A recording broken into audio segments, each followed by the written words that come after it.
Evangelho de Lucas, capítulo 12.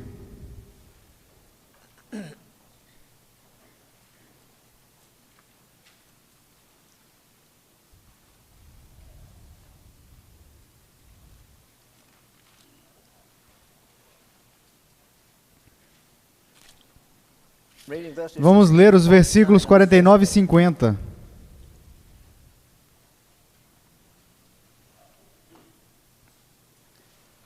Eu vim para lançar fogo sobre a terra, e bem quisera que já estivesse a arder. Tenho, porém, um batismo com o qual hei de ser batizado. Eu tenho ido a reuniões. Sou um homem velho. Fui a reuniões para mais de 70 anos, em todo o mundo. Conferências pentecostais, metodistas e todos os tipos de conferências. Eu ouvi sobre o batismo do Espírito Santo, que tem sido pregado, eu penso, de 50 maneiras diferentes. Você pode passar pelas maiores convenções dos Estados Unidos e vão pregar sobre o batismo do Espírito Santo. E em 17 anos eu nunca ouvi ninguém pregar sobre este texto. Eu tenho um batismo. Jesus falando de si mesmo. Mas na primeira parte desses versos maravilhosos, 49 e 50, eu vim para lançar fogo sobre a terra. Charles Wesley nos deixou alguns hinos encantadores para crianças. Gentil Jesus, manso e humilde, olhe para a criança. Mas algumas pessoas nunca conseguem superar o doce Jesus. Jesus está associado com o fogo. A próxima vez que ele vier, diz 2 Tessalonicenses 1, 7, ele virá com milhares de anjos em chama de fogo. Teria sido tão maravilhoso se ele viesse assim pela primeira vez, ficaríamos impressionados.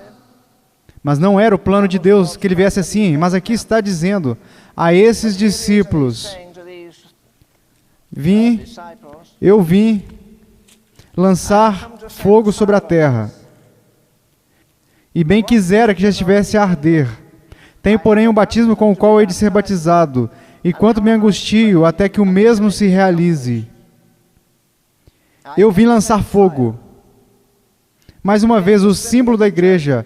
Eu estava pregando na noite de domingo em uma igreja grande, com uma grande cruz de Jesus e outras para os ladrões.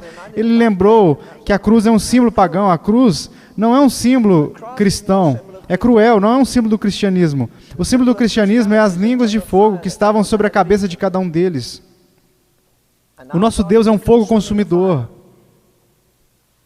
Eu vim para lançar fogo sobre a terra. Lembra-me que Wesley tem um hino maravilhoso sobre isso. Ele diz: vide que grande chama aspira, inflamados por uma faísca da graça.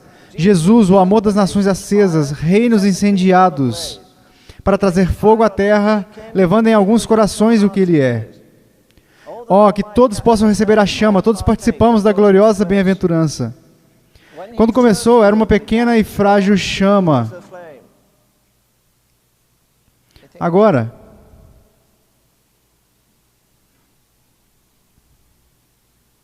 eu esqueci o que se segue, eu costumo esquecer. Quando eu comecei, era uma pequena e frágil chama. Agora, a palavra se faz rapidamente, agora ganha a forma de crescimento. Cada vez que se estende mais e cresce, sempre poderosa para prevalecer. Fortalezas do pecado lança e agita portões trêmulos do inferno. Filhos de Deus, louvado seja o Salvador. Ele abriu a porta. Ele me deu a palavra de graça. Amado Jesus, sendo glorificado. Viu que a nuvem se levantou, pequena como uma mão humana. Agora se estende sobre os céus, se estende por toda a terra sedenta. Jesus vai aumentar e vai prevalecer, como a última linha diz. Você vê a ideia? Está começando a despertar lentamente para florescer e ir por todo o mundo.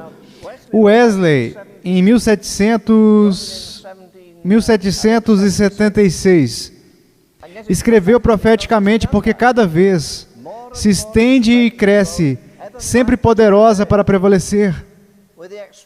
Quando há uma expansão, geralmente um enfraquecimento ocorre. Mas quando a igreja expande, há um fortalecimento. Deus nunca planejou um revés para nós.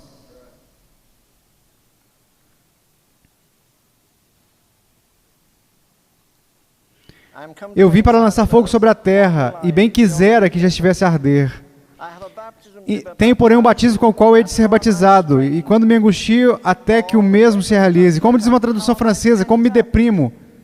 Eu não posso escapar de acender a chama. Esse é o meu projeto. Eu vim trazer fogo e tirar todos os poderes do inferno. O fogo do Espírito Santo é o fogo do inferno.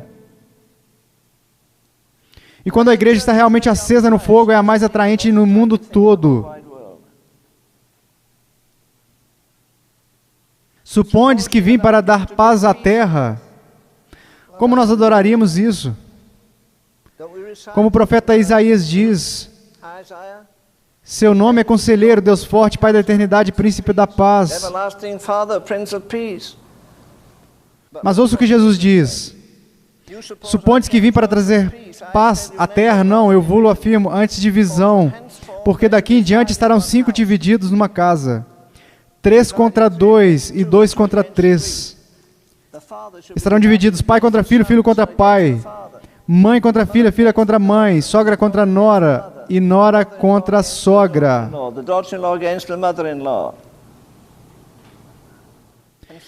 Disse também às multidões, quando vedes aparecer uma nuvem no poente, logo dizeis que vem chuva, e assim acontece. E quando vedes soprar o vento sul, dizeis que haverá calor, e assim acontece.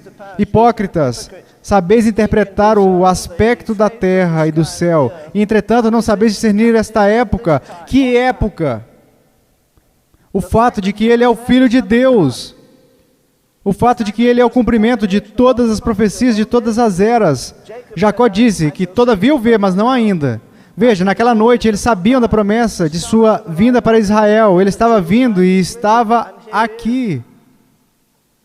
Eu tinha lido uma e outra vez que se dizia que de uma virgem nasceria uma criança e ele traria o reino.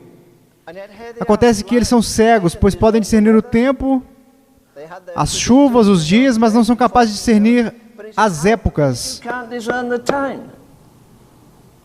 Não podiam crer que não eram capazes de ver que Deus estava no meio deles e diziam que tinha demônio. Como tenho que dizê-los? Tudo o que está acontecendo nestes tempos, os últimos dias, a corrupção do mundo, a corrupção nas famílias, as famílias divididas, o divórcio, as enfermidades, a condenação. Estamos financiando a condenação. Revertemos todo o dinheiro frio em coisas sem importância.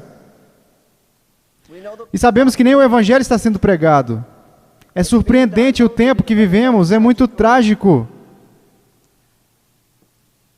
Por isso, insisto que não sabem discernir os tempos. Agora, eu quero tirar essa conclusão a partir do Evangelho segundo Mateus. Capítulo 20.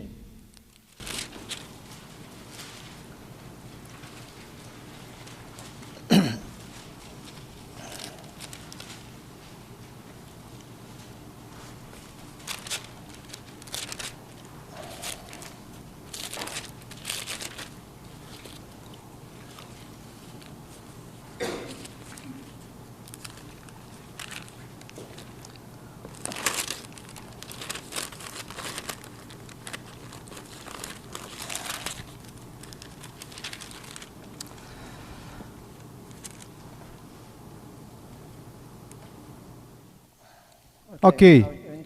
Mateus capítulo 20. Mateus capítulo 20. A partir do versículo 17. Estando Jesus para subir a Jerusalém, chamou à parte os 12, e em caminho lhes disse, eis que subimos para Jerusalém, e o Filho do Homem será entregue aos principais sacerdotes e aos escribas. Eles o condenarão à morte. E o entregarão aos gentios para ser escarnecido, açoitado e crucificado. Mas ao terceiro dia ressurgirá. Então se chegou a ele a mulher de Zebedeu com seus filhos, e adorando-o, pediu-lhe um favor. Zebedeu, Tiago e João. Perguntou-lhe ele: que queres? Ela respondeu: manda que no teu reino estes meus 2 filhos se assentem, um à tua direita e o outro à tua esquerda. Mas Jesus respondeu: não sabeis o que pedis. Uma grande coisa foi pedida. Nos outros evangelhos disse que João e seu irmão pediram. Aqui diz que a mãe deles pediu. Creio que conclui neste caso, tinham decidido isso, e eles acreditavam que Jesus estava indo para ter um reino. Eles queriam sentar-se à direita e à esquerda quando viesse esse seu reino. Mas note que eles estavam adorando. No entanto, era uma adoração disfarçada. Não era algo puro. Tinha razões ocultas, estavam tentando negociar com ele. Mas Jesus respondeu: não sabeis o que pedis, podeis vós beber o cálice que eu estou para beber? E ser batizados com o batismo com que eu sou batizado?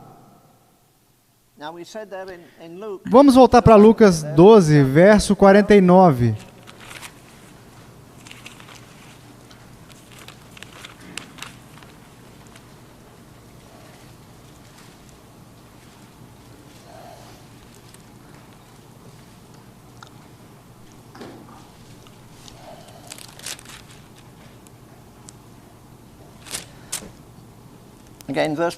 Vamos de novo, versículo 49. Eu vim para lançar fogo sobre a terra. O que estava o impedindo de trazer o fogo naquela ocasião, naquela geração, naquela época? Um batismo de quê? De dor, um batismo de angústia. O batismo que nós chamamos de Getsêmani. Veja, não há lugar no mundo inteiro onde você possa entrar no céu antes da cruz. A cruz vem antes. A cruz, ela vem antes do céu, mas sempre tentamos fugir disso. Muitas vezes pedimos às pessoas que entrem no céu e elas nunca se ajoelharam diante da cruz. E acabam recebendo uma experiência falsa que evapora. Nós evitamos a cruz. Tenho, porém, um batismo com o qual hei de ser batizado, e quanto me angustio até que o mesmo se realize. Porque eu quero que recebam um fogo que vai mudar toda a sua degradação, para lhes dar poder, para lhes dar força, para dar-lhes vida.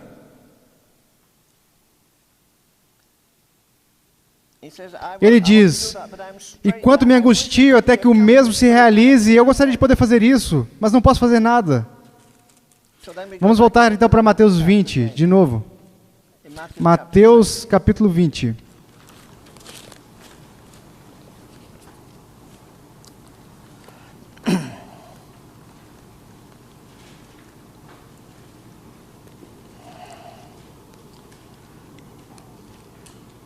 Lembro que no capítulo anterior temos visto um homem que estava ouvindo. Pergunta por que não disse ao meu irmão que reparta a sua propriedade.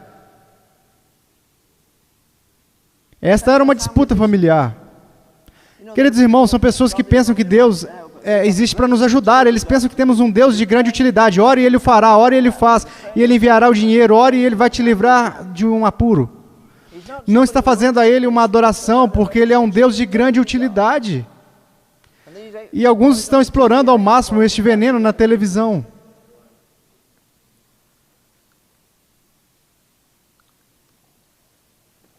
Vamos voltar para Mateus 20, versículo 20. Então se chegou a ele a mulher de Zebedeu com seus filhos, e adorando, pediu-lhe um favor. Perguntou-lhe: o que queres? Ela respondeu: manda aqui no teu reino estes meus 2 filhos se assentem, um à tua direita e o outro à tua esquerda. Mas Jesus respondeu: não sabeis o que pedis, podeis vós beber o cálice que eu estou para beber? É o batismo, ser batizado como eu sou batizado. E eles disseram: podemos. Portanto, ele os levou à sua palavra. Quero que os meus filhos possam entrar em seu reino, um sentado à sua direita e o outro à sua esquerda. Há apenas uma maneira de entrar no reino. por intermédio da morte. Ora, em Atos capítulo 12, versículo 2, diz que o que aconteceu. Diz que Herodes, Agripa, neto de Herodes o Grande, aquele que arrebatou tragicamente Jesus, e eles o confrontaram. Eles caminharam juntos, eles viram como Jesus foi morto. E Herodes era terrível. Por quê? Herodes estava em pé na frente do exército, ele estava diante de toda a Palestina. E Herodes tinha que fazer o quê? Vocês acreditam que esses homens queriam parar de chupar o peito de sua mãe em troca de enfrentar este homem? Herodes era um problema para toda Jerusalém. Isso é o que dizem todas as pessoas e todos os povos de toda a sabedoria. Vocês podem ver. Acho que muitas vezes falam muito sobre Ana do Antigo Testamento, mas realmente não falamos muito sobre a Ana do Novo Testamento. Ela era uma idosa de 100 anos de idade e vai dia após dia ao templo para orar e decide não se casar com um homem. Apenas fazendo seu trabalho, porque ele não morreria até ver a linda criança que Deus havia prometido 750 anos antes.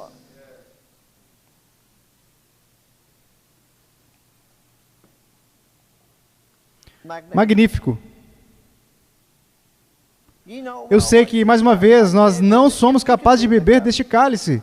Ok, senhora, eu me pergunto se ela viveu quando seu filho foi brutalmente morto. De novo, Atos 12, versículo 2 diz: Herodes, e matou a espada Tiago, irmão de João. Foi Herodes, Agripa I, neto do Herodes o Grande, em um terrível massacre. Este homem poderia ser comparado com o faraó liquidando todas as crianças em Israel, no Egito, enfim, em Israel. Uma espécie de antigo Hitler. E descobre-se que para eles há um livro no Tribunal de Jesus Cristo. Creio que vai chegar um dia em que todos os homens que pegaram em armas serão julgados, todos os bebês que foram destroçados, milhares de bebês no cristianismo americano foram abortados por suas mães através do banheiro. Cada um será julgado no trono um dia. Ou porque creem em Jeremias, Deus disse: te conheço desde o ventre materno para te santificar, não para que te matem. Você acha que tem exceções? Não, não, não. A vida é dada por Deus. Isso nos torna responsáveis por ela. Nós dizemos que tudo o que sustentou, e eu creio que todos chegaremos ali. Uma coisa que sustentou Jeremias tinha muitos conflitos, mais do que qualquer outro profeta que foi morto. Ele foi imediatamente levantado para o conflito. Ele estava em conflito quando estava morrendo. Qual era o segredo dele, do poder? É muito óbvio, ele disse: seu fogo ardia em meu coração. Enquanto meditava, seu fogo ardia. Ontem falamos sobre o profeta Jeremias. Você sabe que o profeta Jeremias menciona cerca de 40 vezes o fogo? Eles o colocaram em um poço, mas o fogo não se apagou, o fogo consumia. Há um hino de Amy Hoff que se refere a este versículo, que diz: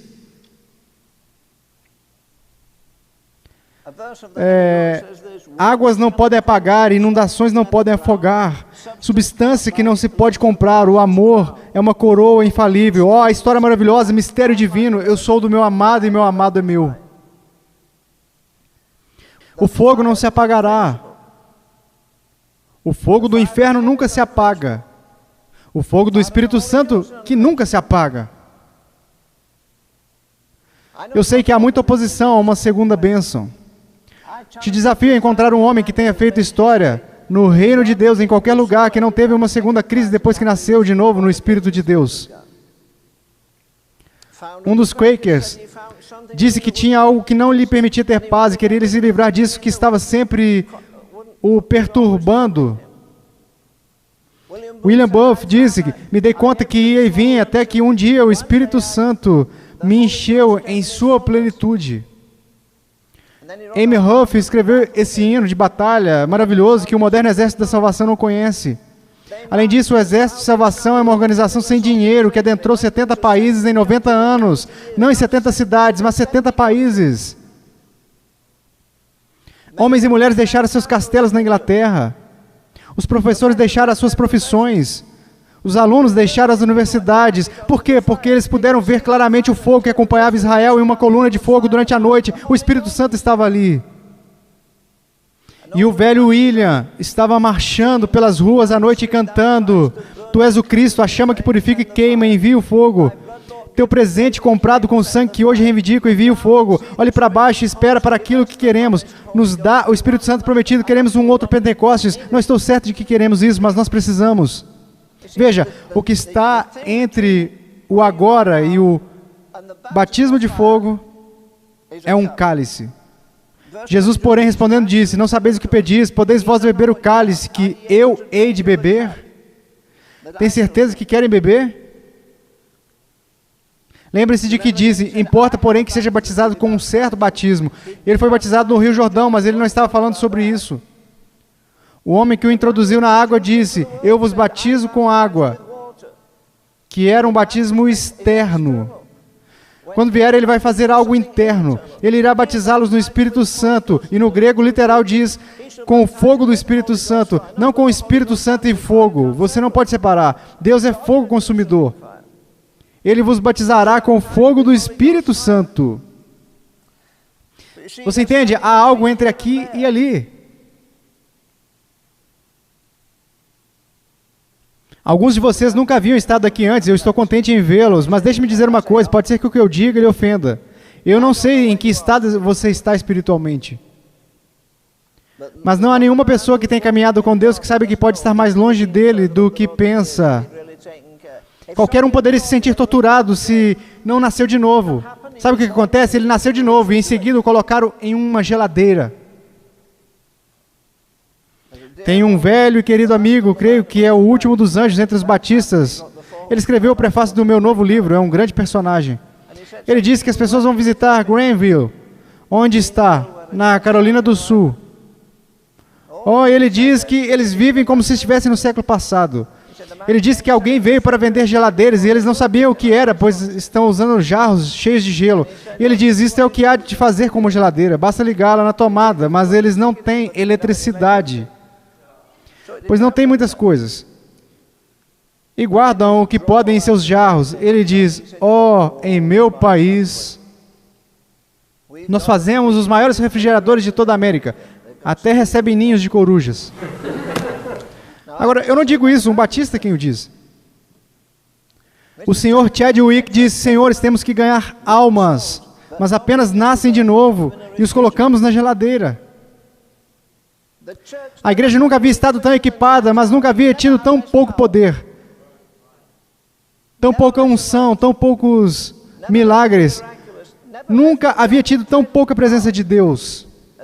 Eu já disse isso antes. Quando foi a última vez que você entrou e saiu das pontas dos pés de uma igreja num domingo de manhã e caiu quebrantado, dominado pela grandeza da majestade de Deus, pela glória de Deus, pela onipotência de Deus? Isso é o que acontece, nós nos levantamos e sentamos, passa uma caixa de oferta e em seguida vem uma outra canção e senta outra vez e depois vem uma outra canção. E mais uma outra canção.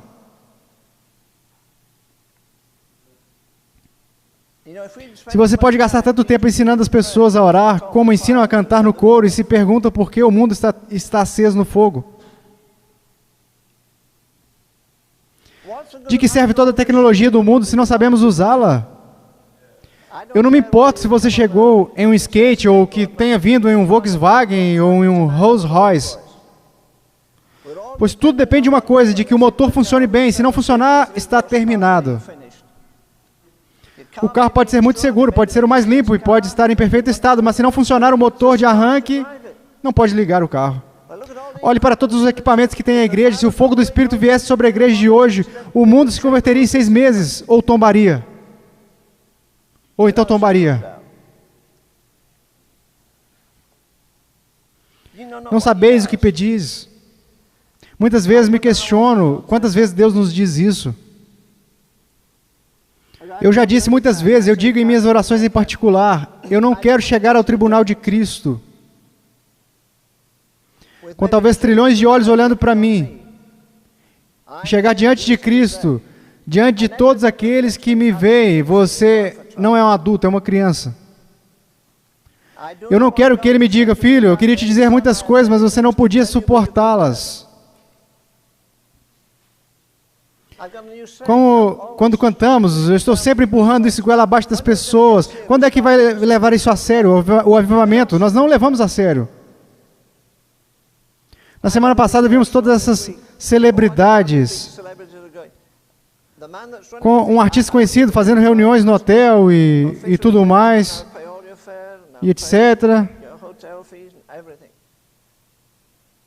E tivemos uma reunião especial. Não quero ofender ninguém, mas basta olhar para tudo o que temos agregado. E tivemos ali uma reunião especial, onde tratamos por 2 ou 3 vezes na semana de apresentar o Evangelho com fantoches. E deixamos que eles ensinem as nossas mentes. As nossas mentes, um pastor rebelde deixa que um professor com um boneco nos ensine, enquanto o professor pinta o seu rosto e a sua mão fala. A sua mão vai falando e o seu rosto pintado. Querido Deus, e isso está acontecendo na igreja.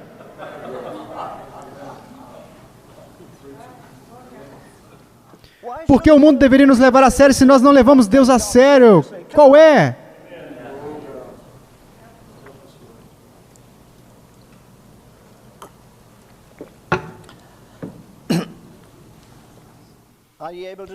Você é capaz de beber o cálice que eu tenho que beber e ser batizado com o batismo com que eu sou batizado?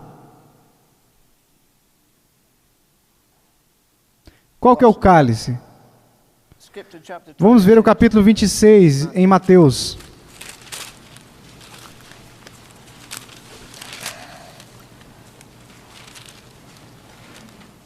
Nos versículos 39 ao 42.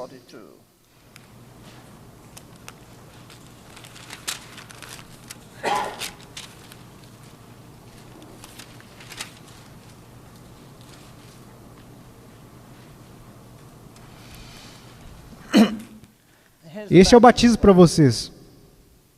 Adiantando-se um pouco, prostrou-se sobre o seu rosto, orando e dizendo: Meu Pai, se possível, passe de mim este cálice. Todavia, não seja como eu quero, e sim como tu queres. E voltando para os discípulos, achou-os dormindo, e disse a Pedro: Então nem uma hora pudesse vós vigiar comigo, vigiai e orai para que não entreis em tentação. Qual que foi a bebida? Ora, eu vou dizer a vocês um dos ingredientes que contém nela: a traição. Os homens que tinham jurado fidelidade, quando a crise veio, se foram embora.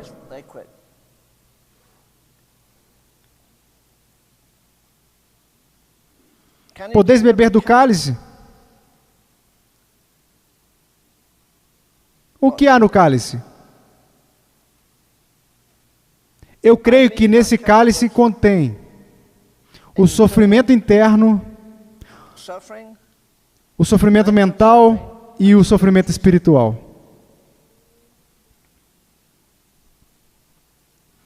Vocês querem beber do cálice?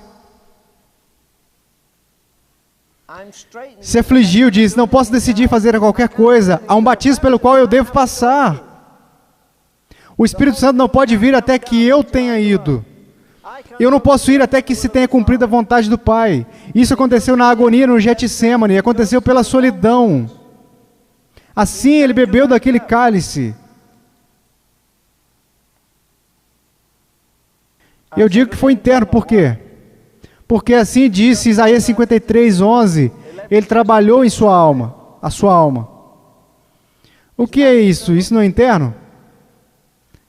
Abandonado pelos demais na hora mais obscura, não apenas pelos homens, como também pelo próprio Deus.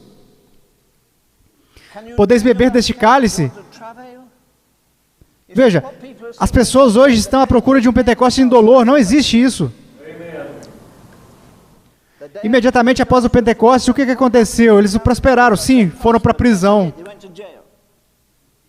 Eles queriam prosperidade e foram para a prisão, tiveram dor, privações e perseguição. São os mais desonestos que existem, os pregadores da TV, eles são mentirosos. Eles ensinam que Deus vai abençoá-lo e abrir as janelas do céu para você. Jesus disse que algo que esses homens deveriam ler. Jesus ensinou em Mateus 6,19, não junteis tesouros na terra, onde a traça e a ferrugem toda consome, e onde os ladrões minam e roubam. E há um bocado de cristãos ricos que no céu serão recebidos em falência. E há um grande número de cristãos que estão quase falidos e vivendo na pobreza, que serão multimilionários ao entrar na eternidade. Este é o caminho. E lemos em outro lugar que se você vai seguir ao Senhor, te significará divisão na família. Seu pai e sua mãe vão te odiar. E Jesus se reuniu com seus irmãos e estes disseram: está louco? As pessoas dizem: eu quero ser como Jesus. Bem, eu duvido. Eu duvido. Você quer ser chutado para fora de sua família por seu amor a Deus? Quer ser fiel a ponto de duvidarem de você? Que Judas te venda? Você realmente quer ser como Jesus? Bem, por que não tentar? Por que não tem nem 40 dias e 40 noites de jejum? Esqueça todos os nossos votos e compromissos. E façamos compromissos tais como quando aumenta a temperatura em uma reunião, refazemos votos. Tenho certeza de que a dor é interna. Ele verá o fruto do trabalho da sua alma e ficará satisfeito.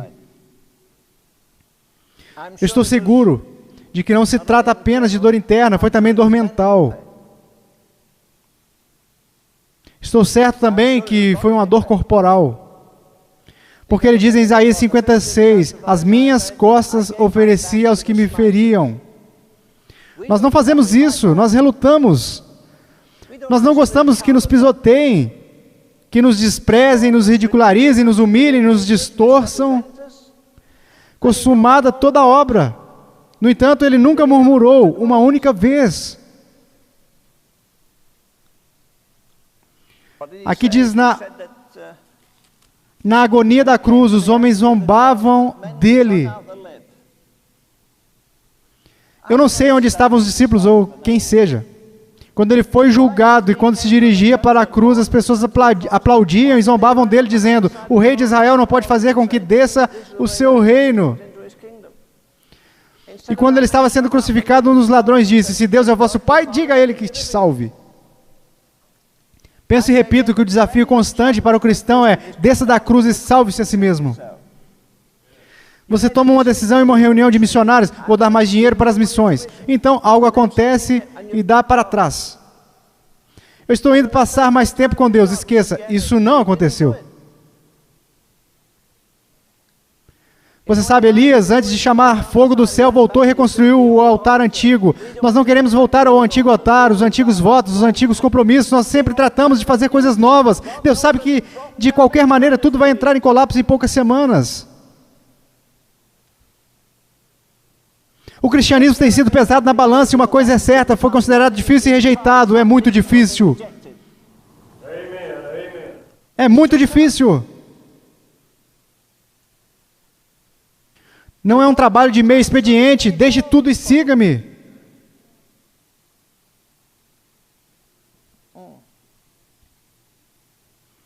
Beber deste cálice.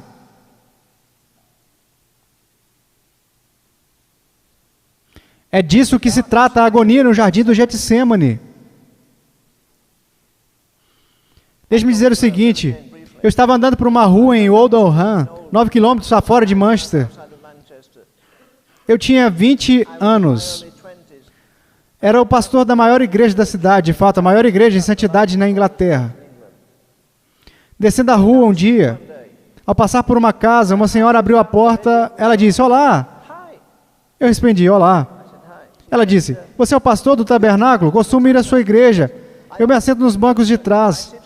Eu sou muito pobre. E eu não posso dar oferta, ok? Mas eu quero fazer algo por você. Eu quero fazer algo por você que é o seguinte: você vem à minha casa tomar uma xícara de chá? Bem, geralmente eu gosto de chá, então eu disse sim. A única coisa a fazer era entrar na casa, tinha que fazê-la. Entrei e, cara, essa casa tinha um odor. Haviam lá alguns livros cheios de terra. Um refeitório lotado, onde você tinha que ir com cuidado. Você tinha que ter todo o cuidado para ir passando por esse corredor lotado.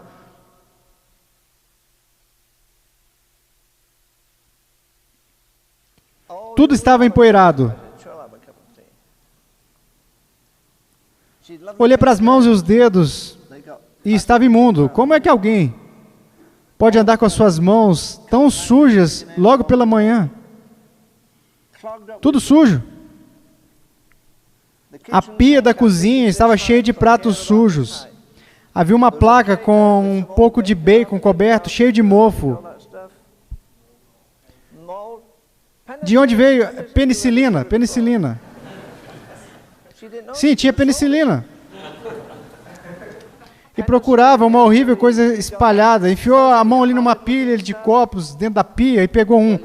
Você sabe, o chá já havia secado do lado de fora. Ó, misericórdia de nós.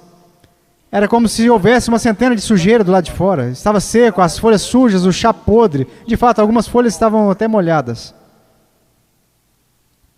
Ela disse, bem, agora eu vou colocar o copo de chá. Eu disse, ok.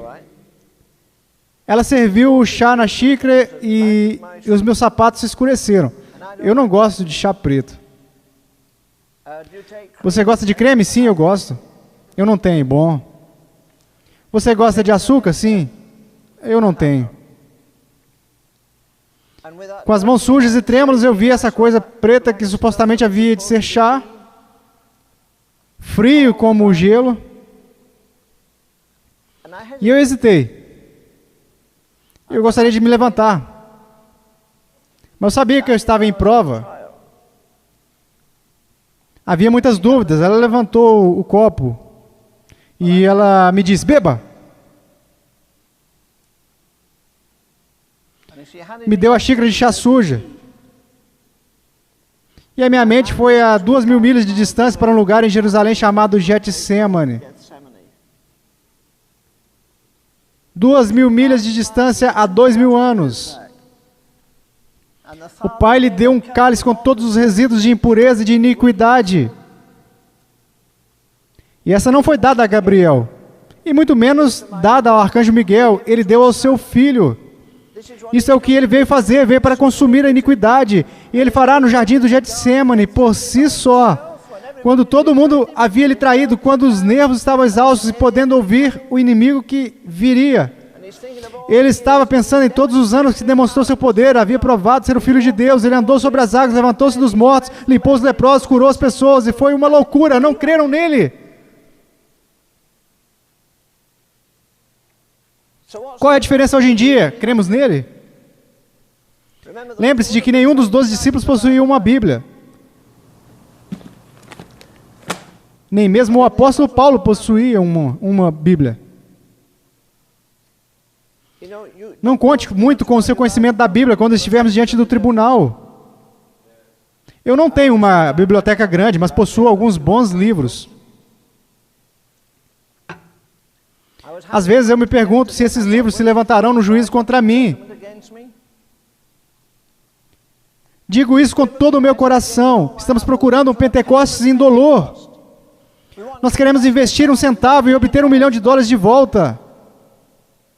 Você pode beber deste cálice? Nós somos capazes, então bebam e serão crucificados. Hoje em dia, inclusive, é considerado sádico se você disser às pessoas que têm que tomar a sua cruz. Não conte os jovens sobre a cruz, isso os desencorajaria. Você está sugerindo que Jesus não foi inteligente? Se você for meu discípulo, dê um beijo de despedida no mundo.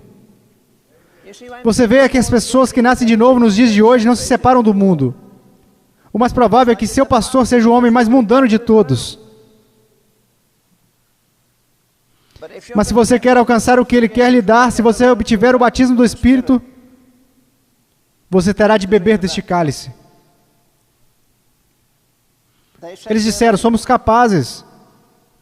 E ele lhes disse, em verdade, do meu cálice bebereis, e do batismo que sou batizado sereis batizados. Mas o sentar-se à minha direita e à minha esquerda não compete a mim lhes dar.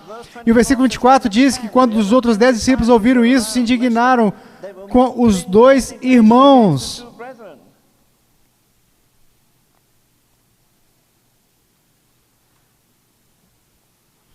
Agora, esfrega o nariz na poeira.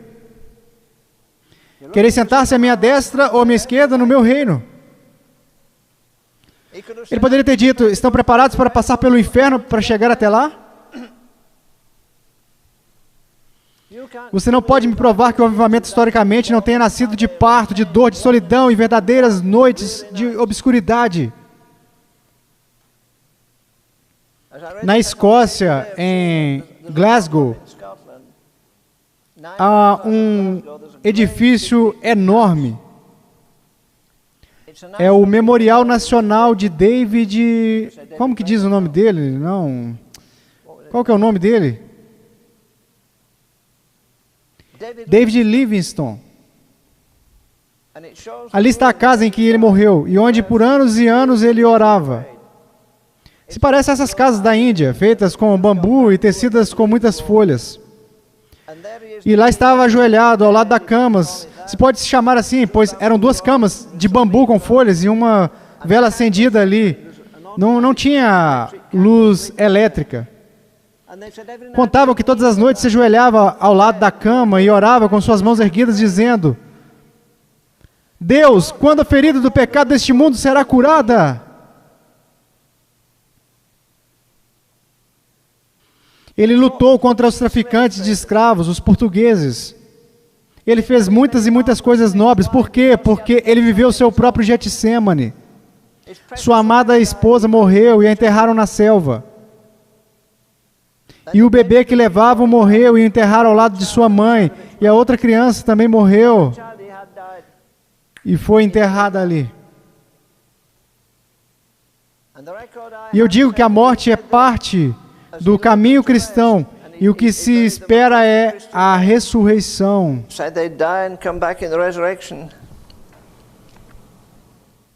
Você entende? Aí ele acusaram de que era o maior madaleno dos missionários, que era muito chorão. Ela escreveu a David: por que estamos indo para lá? As pessoas dizem que não creem em você, que não me ama. As pessoas dizem que você está cansado de mim. As pessoas dizem isso e aquilo outro. Então para que a gente vai? As pessoas dizem que você está abandonando o seu filho, ainda que ele nem tenha nascido. O ponto é que ela morreu, não pela falta de medicamentos ou por assassinato, ela morreu de malária.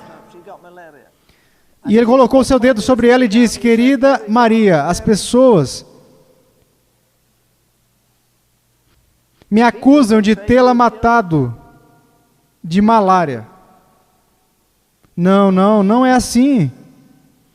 Você morreu pela crueldade das pessoas da Escócia que não te ajudaram enquanto estava em casa, senão que tivesse de vir até aqui. Mas a dor não mudou o seu zelo por Deus. Ele acrescentou lenha à fogueira. O diabo está tratando de me roubar, está tentando me impedir. E trabalhou com maior zelo, orava mais do que jamais havia orado. Disseram que noite após noite sua voz fazia um eco através dos bosques. Ó Deus, quando a ferida do pecado deste mundo será curada? Querido Deus, todos os nossos pastores se preocupam em aderir a 1 ou 2 membros, ou de conseguir outro ônibus para transportar as pessoas. Volto a dizer, pode haver avivamento sem dores de parto. Eu quero que o meu filho se sente à sua direita.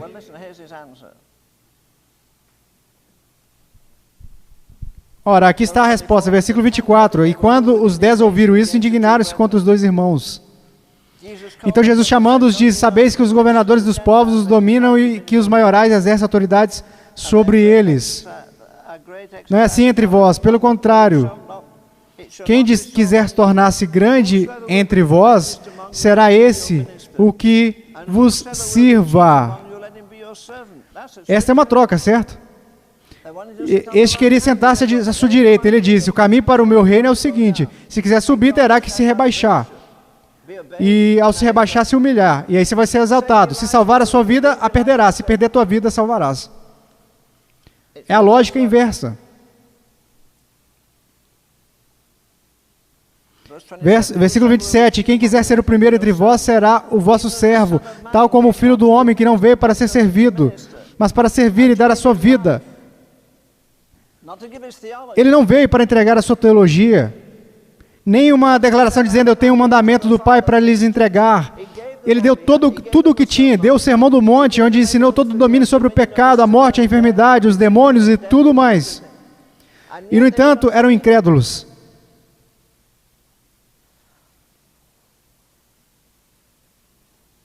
Eu sempre quero repetir isso de novo. Eu estou preso, estou cercado.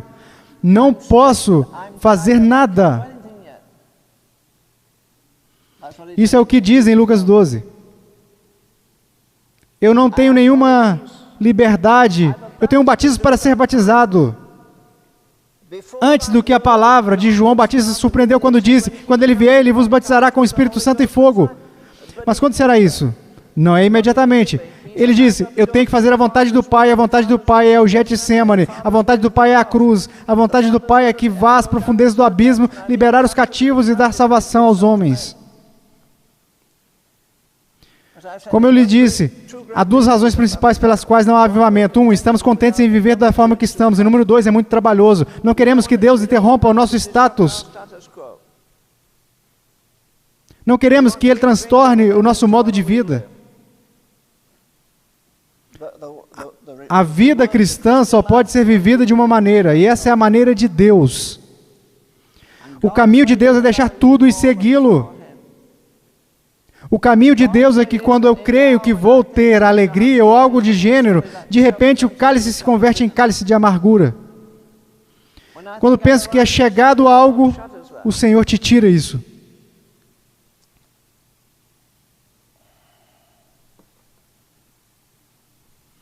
Sabe, chegamos a pensar que se tivéssemos o privilégio de fulano de tal, isso nos faria um verdadeiro santo.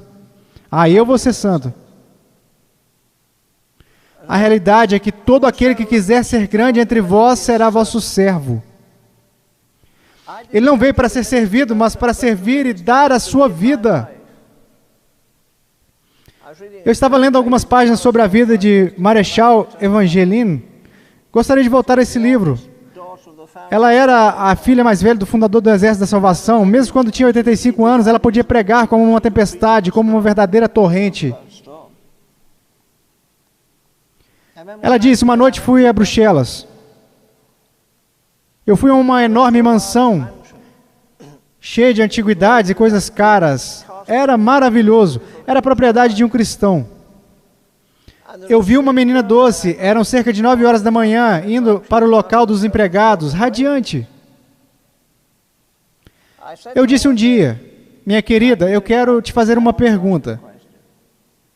Eu tenho notado que pelas manhãs, enquanto eu tomo o meu café da manhã, você sai para os lugares onde ficam os servos e você vai radiante. Vive em uma grande mansão e você vai para esses locais.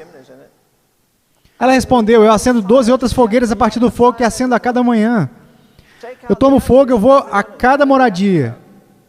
Eu vou daqui para lá, daqui para lá. Eu vou passando em cada lugar e compartilhando deste fogo. E ela respondeu, eu começo às 5 da manhã. 5 da manhã? Sim.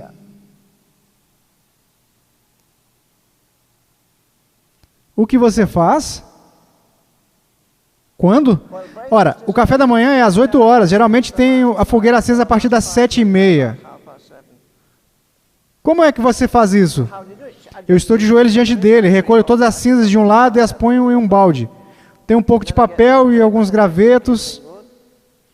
E o menino vai pegar o carvão para acender a fogueira, porque é o seu trabalho. Eu vou para o quarto, eu entro ali para buscar o fogo. Eu vou ao próximo. E eu vou ao próximo. E eu volto até o quarto onde acendi a fogueira. E assim vou novamente. Com o tempo passado, chego ao café da manhã. 1 ou 2 minutos antes das 8. Isso tendo acendido umas 12 fogueiras. Você não perde a paciência? Não. Ora, você disse que sai a repartir o fogo. Sim, eu saio muitas vezes. Bem, você se levanta muito cedo para fazer o seu devocional. Ela respondeu, não é tão cedo. Não é tão cedo assim. Bem, como é que você mantém sua vida espiritual? Ela diz, toda vez que acendo uma fogueira, digo, Jesus, enquanto estou acendendo a fogueira, acenda o teu fogo em mim. Acenda o fogo do teu amor em mim, novamente esta manhã. Acenda o fogo da tua devoção em mim. E aqui está uma menina preciosa falando com uma das mulheres mais poderosas do mundo.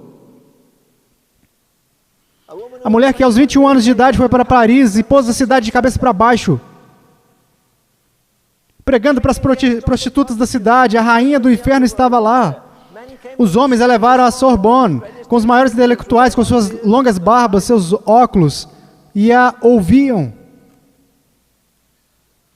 Entretanto, em frente a esta preciosa menina, a marechal disse que essa jovem lhe havia ensinado mais que a maioria dos sermões que havia ouvido. Ela teve de acender a fogueira, o fole, soprando essas coisas e ir embora com eles. Ela disse, em cada lugar onde acendia a fogueira, nunca me esqueci nenhuma manhã de dizer, Senhor, assim como estou acendendo essa fogueira, acenda teu fogo em mim, o fogo do amor por sua vontade, o fogo do vosso amor, o fogo da alegria, o fogo da paz, o fogo da compaixão. Se fizesse essa campanha de fogo na igreja, poríamos de cabeça para baixo toda a América em 6 meses. Com toda a nossa teologia.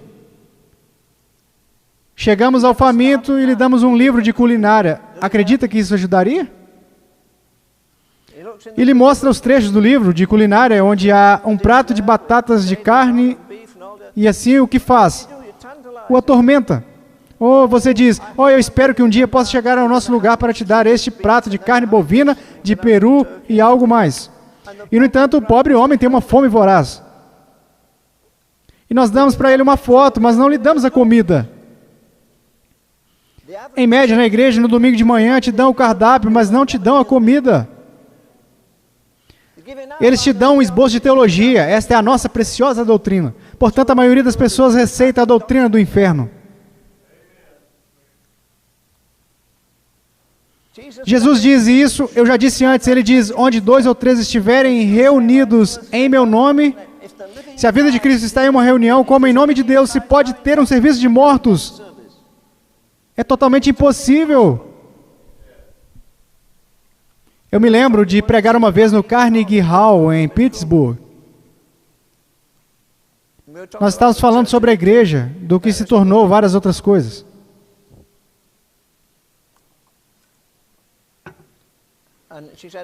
E a mulher lá disse, eu falei com alguns jovens estudantes no outro dia e eles disseram que certamente vão à igreja, teremos um pastor maravilhoso e um coral maravilhoso. Ele é um grande professor. Mas nada acontece. Vamos à sua reunião ver o poder de Deus ali. Eu estive em reuniões onde há ondas de eletricidade dentro do lugar, onde toda sorte de milagres são feitos. O que o pastor diz? Bom, disse ela, se 2 ou 3 estiverem reunidos, ele está no meio. E sabe o que diz? Bem, se está no meio e você crê que ele é o mesmo ontem, hoje e para sempre, por que não está sempre aqui no meio e outras vezes não está? Nós tratamos de levar Deus para fora. O pastor estúpido vem de um seminário, ou como eu os chamo, de cemitério.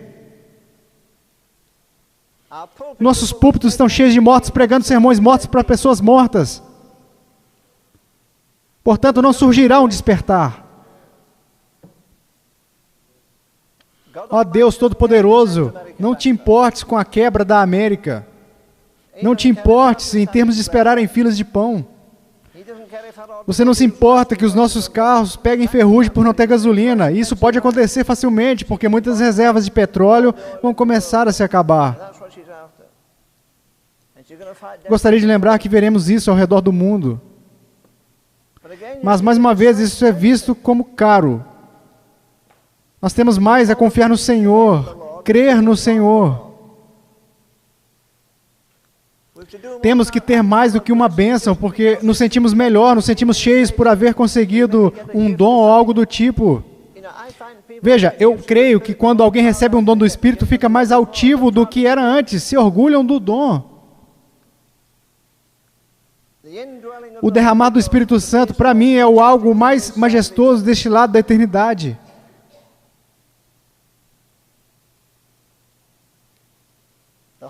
O Espírito Santo produz um povo santo que vive uma vida santa, produz pais santos e mães santas.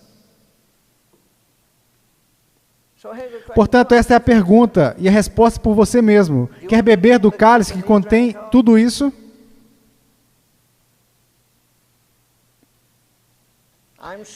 Entre eu e a missão que teve João Batista, há, tanto aqui como lá, um Getsemane e uma cruz.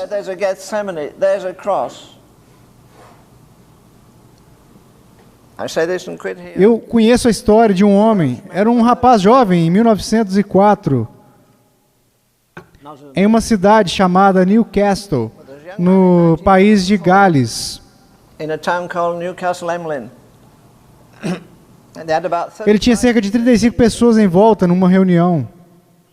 E levantou suas mãos enormes e orou: dobre-nos, Senhor, e logo nos quebrante, dobre-nos, Senhor, e dobre a igreja, quebrante a igreja. Uma noite, em uma reunião amontoada de gente, com mais de 1.200 pessoas, de repente Deus repousou sobre ele. E o escritor descreve muito bem, creio que foi terrível. Ele escreveu: um grande pregador que havia cativado multidões, havia convertido cidades no fogo, havia tido um Getsemane público. De repente, caiu ao solo, como se houvesse alguém esmagando, e era um homem muito grande, de uns 6 pés de altura, mais ou menos.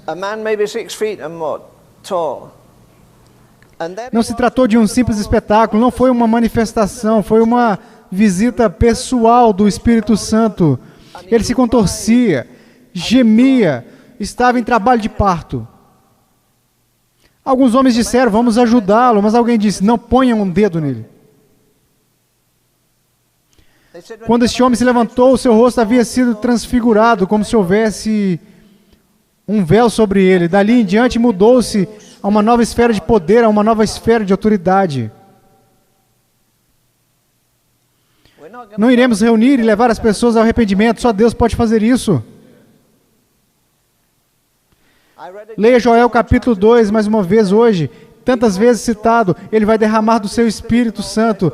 Mas espere um minuto, o preço é enorme. Põe-se toda noite entre o altar e a verga da porta do quarto. Eu gosto de ver um casal de pastores que se encontram e se põem entre o altar e a verga da porta 2 noites por semana durante as próximas 3 semanas. Com o Espírito Santo vindo sobre eles, não para falarem em línguas, no sentido que a maioria das pessoas pensam, senão falando em línguas nunca ouvidas antes, falando de dores. O que temos em Romanos 8 vai mais além da linguagem. Não pode ser pronunciado por uma língua, não pode ser pronunciado por pessoa alguma. É Deus e seu Espírito Santo gemendo através de nós. Ele gemeu em Jesus quando estava em trabalho de parto, ou você vai sugerir que ele não gemeu? Claro que gemia no Getsemane.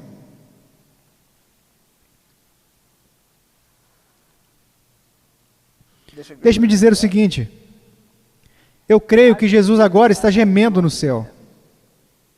Se é o mesmo ontem, hoje e sempre, não parece que ele está gemendo pela igreja de hoje em dia?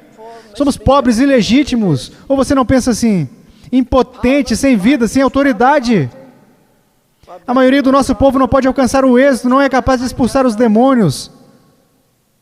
Não podemos derrubar as fortalezas.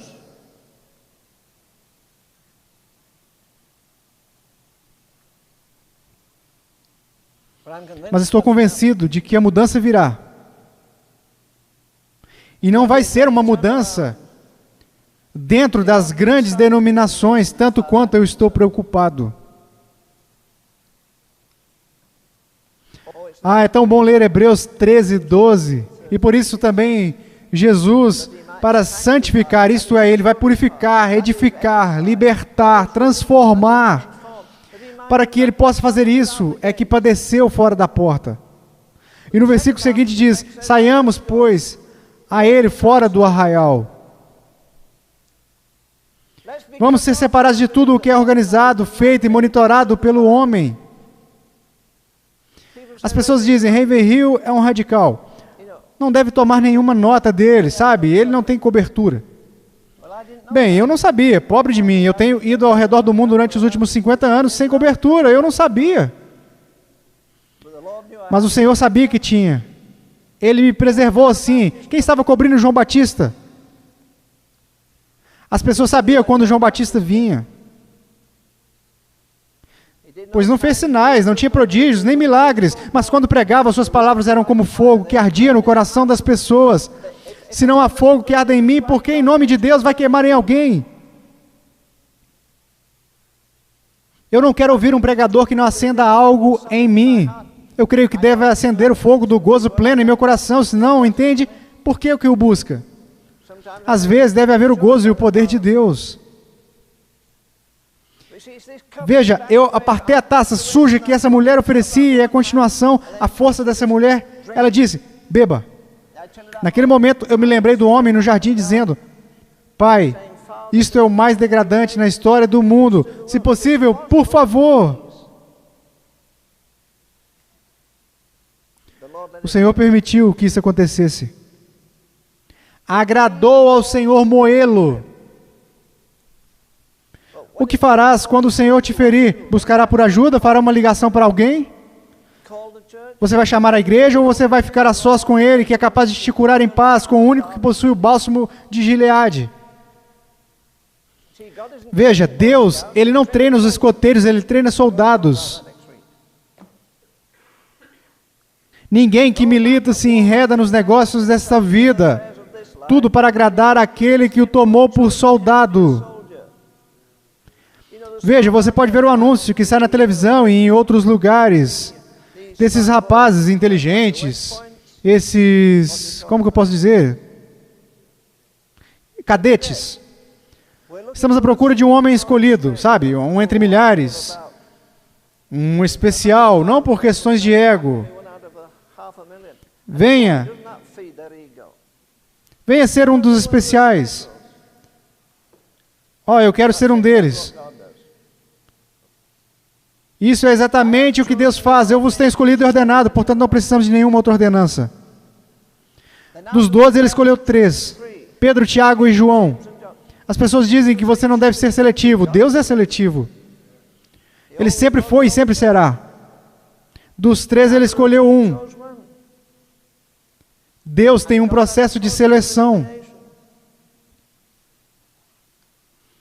Ele não pede para que beba de um cálice na semana ou no mês depois de haver sido salvo, senão que cresça pouco a pouco numa área. Exatamente como Ele está por trás de mim para chegar à cruz, não apenas para chegar a Ele, mas também para alcançar a cruz. Eu estou feliz que Ele morreu por mim. Você tem morrido por Ele? Não é uma troca justa? Me recordo de quando era uma pequena criança, houve o anúncio da igreja de um americano que ia vir. Eu não me lembro bem. Havia na parede um cartaz dele, seu nome era Baraklov. Ele escreveu um hino, um dos hinos mais doces que jamais houvera escrito, e o tocou para nós naquela noite. Dos palácios de marfim e no mundo de dor, somente seu grande amor eterno fez meu Salvador ir. Dos anjos se inclinou e se inclinam os serafins, os homens cospem nele.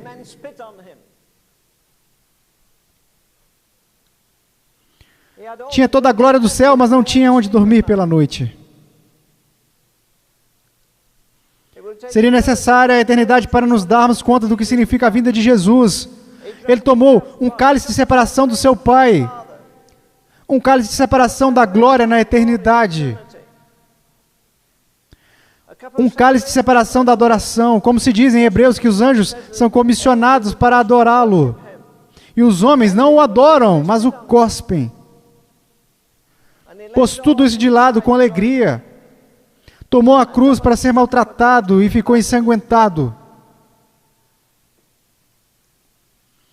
Eu amo aquele hino americano, minha fé olha para cima, para ti. Ele foi escrito na Old North Church, em Boston. Uma vez que preguei lá, e eles iam cantar esse hino. O segundo verso diz que tua rica graça me partas, a força do meu coração desfalece.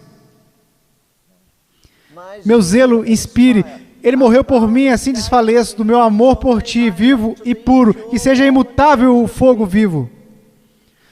Suponhamos que Deus seja volúvel sobre sua vontade, como você é com Ele. O que aconteceria? A criada diz, eu estou de joelhos 2h30 todas as manhãs. Cada vez que a greve do partido eu digo, Senhor, acenda este fogo, acenda teu fogo em meu coração, o fogo do teu Espírito, ó Deus. Tenho estado aqui durante anos, devo ter acendido centenas e centenas de fogueiras. Ela não estava servindo comida na mesa com todas as celebridades. Ela estava nas fendas ao amanhecer. Ela carregava um pesado balde de carvão e fazia a limpeza de toda a sujeira. Era uma tarefa que muita gente não queria fazer. Mas ela converteu isso em sacrifício. Ela virou a mesa com o diabo. E quando diz, bem, você poderia estar orando, você pode fazer mais que isso. Ela diz, eu faço isso todos os dias, é minha adoração, eu gosto de ver as chamas subirem e de pensar no sacrifício que tem sido. Não, e não me dói, eu tenho um trabalho maravilhoso. Pagam-me por minha devoção. Me pagam por sustentar a minha vida de oração. Já vou finalizar, eu gostaria que houvesse mais pessoas assim. Veja, eu poderia trazer essa semana e pedir para beber deste cálice.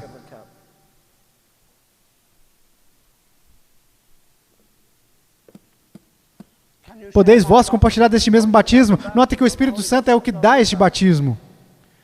Meu batismo é um batismo de dor, é um batismo de abandono, é um batismo de quebrantamento, é um batismo de escuridão, um batismo de trevas, é tudo isso junto. Bem, você pode beber? Ou será que daremos alguma desculpa? Tudo o que está pedindo é obediência. A obediência é a chave de tudo. Bem, não sei se disse tudo o que queria dizer, mas não vou dizer mais de qualquer forma. Precisamos começar a passar mais tempo em oração. Deixe-me dizer-lhes algo, com muito amor. Na última semana, eu lhes disse das pessoas dessa igreja que se afligiam e sofriam por suas vidas, mas isso não é nada. Você não sabe o que se passa com a pessoa que está ao seu lado.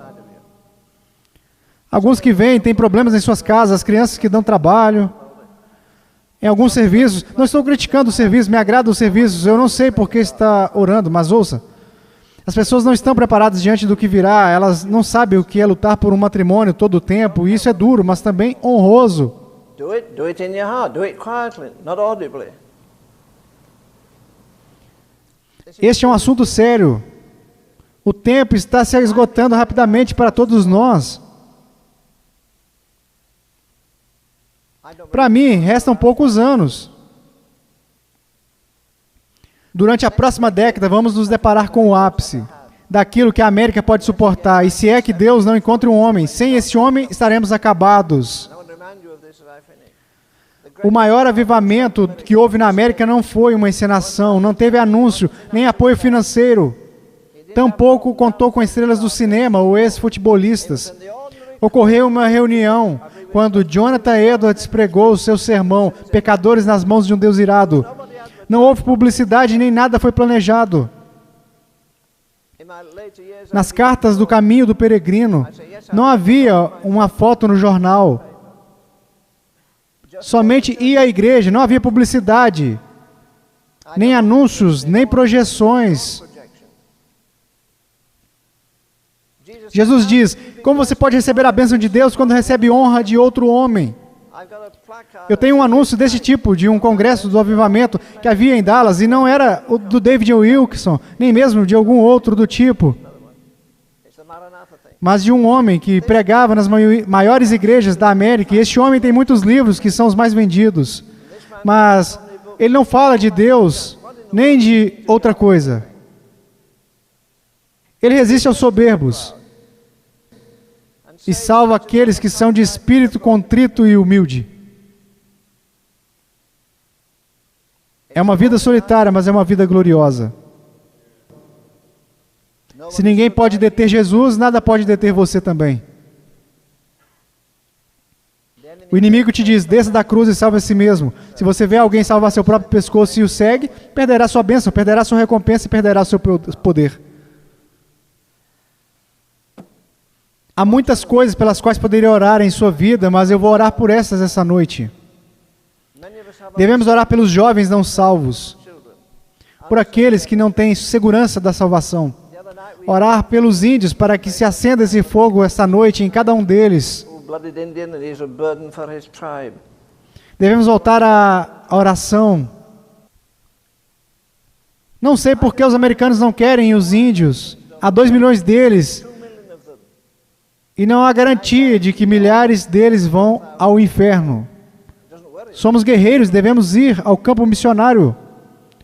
Deixemos o conselho da igreja, onde preferem ir missionar na América do Sul, mas lá em San Antônio há uma reserva. Lá há reservas em todo San Antônio.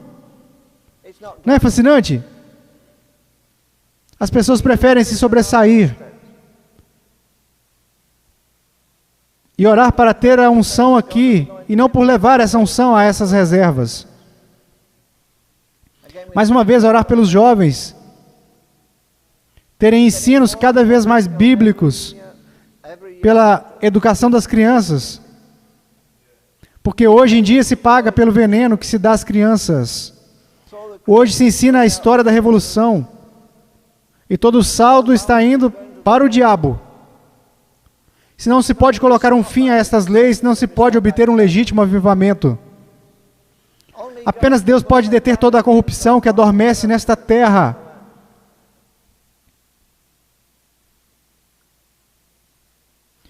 Há alguns anos eu estava orando e orava em silêncio. E soube que precisamos voltar à oração.